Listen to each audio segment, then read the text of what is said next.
سعودی عرب نے واضح کر دیا کہ ایران پر کوئی بھی حملہ کسی صورت قابل قبول نہیں۔ سعودی ولی عہد محمد بن سلمان نے کہا کہ ایران کے خلاف جارحیت، دھمکیاں اور اشتعال انگیزی کو برداشت نہیں کریں گے۔ عرب میڈیا کے مطابق امریکہ سے بڑھتی کشیدگی کے دوران ایرانی صدر مسعود پزشکیان اور سعودی ولی عہد محمد بن سلمان کے درمیان ٹیلی فونک رابطہ ہوا۔ ایرانی صدر نے اصولی حمایت پر سعودی عرب اور دیگر اسلامی ممالک سے اظہار تشکر کیا۔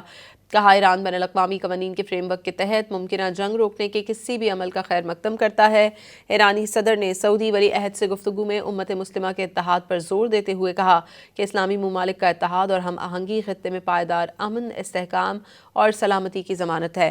صدر پزشکیان نے واضح کیا کہ ایران کے خلاف امریکی دھمکیاں اور نفسیاتی آپریشنز کا مقصد خطے میں سیکیورٹی کی صورتحال پیدا کرنا ہے۔ ایسی کارروائیاں صرف عدم استحکام لائیں گی۔